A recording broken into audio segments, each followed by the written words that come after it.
ぱ楽曲がフーガの技法という結構大変な曲でしてですね。そうですね、すいませんでした、大丈夫かなと思ってたんですけども、どうですか、レコーディング終わっていい出来に上がったと思いますよ。ありがとうございます、奏者の皆さんもね、最初その辺が不安だったみたいで、そうなのよね、いろいろとメールでもどういうふうに撮ろうかみたいな話がありましたけれども、バッハのアート・オブ・フーガなんつうのは本当はドントタッチの曲だとそれもこんな5人の編成でやるっていうのはもうとんでもないと、後で言われたんだけど、ベースが加わったですね50奏のアート・オブ・フーガっていうのは実は多分現像しないと思うんですね、アーティストの人も言ってたんですよ、それはね、カルテットのアルバムは何個かあるらしいんだけど、5人でコンバースが入ったのがないと、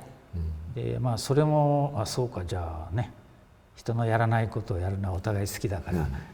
じゃあいいんじゃないかなと。そうで、音楽的にもね、その低い音が加わることによってその重厚感がものすごく増してですね、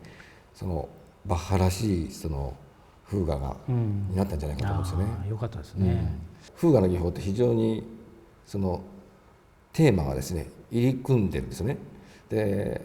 ステレオで聞くとですね、それがよくわからないという感じになりがちの録音が多いんですけども、これをだからサラウンドでやるっていうのは非常にいいなと思いましたね。だから僕もその楽曲が難しいとかね、難しくないとかっていうことはスコアも読めないし分からなかったんだけど、そのサラウンド向きの曲だなっていうのをまずパッと思ったのよ。まずデジタルマイクがここにメインで5本あります。で5本というのが、これがセンター L、R、サラウンドの LR、 この5本がデジタルマイクでメインにしてます。今回はオーラ 3D というですね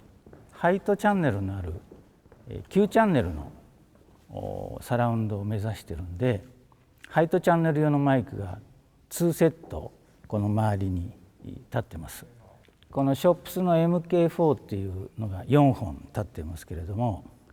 これがミッドレイヤーというそのサラウンドの平面の中間のちょうどこのホールのイメージでいうと中間の音を捉えるマイクが4本あります。でトップレイヤーって一番高いところ、もう一個高いところを狙ってるのがまた4本、ここにありまして、それは、三軒の CO100K というマイクとからモジャバオーディオの MA101FET っていうのの4本で押さえてあります。で全てのマイクケーブルは、僕の大好きなアコースティックリバイブのケーブルを、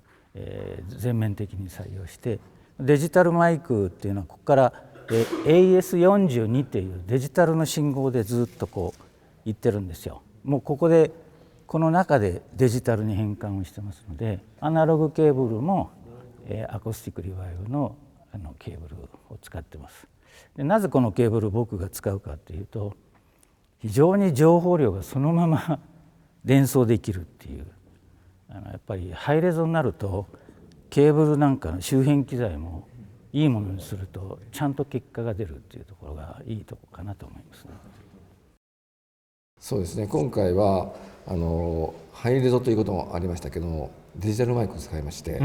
このきめの細かさというか今までのマイクではないようなその表現力があるなと思いますね。そうね、デジタルマイクの持ってるこのきめの細かさとか解像度の高さとか、そういうところがこういう音楽には、特にこういうホール録音なんかにはすごくやっぱりマッチしてるなっていうのがね、実感できたわけですよ、僕もね。あんまり解像度の良くないマイクを持っていくとどこのホールでも同じようなリバーブに聞こえたりするんですけども、その各ホールの違いがよく分かるというか明確に分かるような録音になったと思いますよね。2人っていうか、入間ちゃんたちと去年ぐらいからね取り組んでるその没入感サラウンドっていうかね、ハイトチャンネルっていうか、フォーマットで言えばオーロ 3D みたいなフォーマットになるんだけれども、私がそのクラシックの録音をする時のテーマっていうのが豊かな残響と分離の良いその明瞭度なんですけども、この2つっていうのはステレオではなかなか両立しないんですよね。残響を豊かにすると見える度が悪くなるし、見える度を良くしようと思うとどうしても残響を少なくせざるを得ないみたいな、これを表現するにはどうしたらいいんだろう、ということを考えている時にちょうどエイス・ウィーンっていうのがでその時言ったんですけども、そのハイトチャンネルの始まった頃でですね、いろんなそういうハイトチャンネルのですねデモルームがあったんですね、そこに聞いた時にですね、あ、なるほどって思いましたですね、マイクの入力はみんなここに全部つながって、でレベル設定とかなんか全部この中でやりますと、ここからはマディっていうですね信号になって、で、光のこのオレンジ色のケーブルがそうなんですが、光のケーブルでマディという信号になって、もうずっとデジタルでモニタールームまで行ってます。アナログの信号で来てるのはここまでの7メーターで、もうここからは全部デジタルの1国24で通ってますので、もう非常にロスがないですよね。で特にこういうステージのレコーディングって距離が長いですから、普通このアナログのケーブルのまんまモニタールームまで50メーターぐらいとか伸ばすとすごいロスが出たり、誘導ノイズを拾ったりするんですけど、そういうのもないということで、こういうベニューレコーディングにはこの方式はすごくメリットがあると思います。今後のこういうハイレゾとか、それから没入感サラウンドというかね、というのの入間ちゃんの思いというのはどんなところにありますかね。なかなかね、この 3D サラウンドっていうふうに一応呼んでますけども、家庭にこう普及するかというとまだもうちょっと時間がかかるかわからないんですけれども、でもこれを聞いた人はですね、やっぱすごいというふうに言っていただけるんでですね、やっぱまずはですねいろいろ聞いていただきたいと思うんですよね。でイ・ヨンキョさんによりますと、昨年度の売上が40億に達したそうで、すごい勢いで伸びてるんですよね。で前年度比 2.5 倍だそうでですね、この 2.5 倍のペースは3年ぐらい続くだろうというふうに見ていらっしゃるんですよね。で3年後この 2.5 倍いくと、ね、十数倍になっているんですよね。ヘッドホンのハイレゾリスナーもすごく増えてきてるんで、そういったヘッドホンでもそういうことが楽しめるようなチャンスも作ってあげると、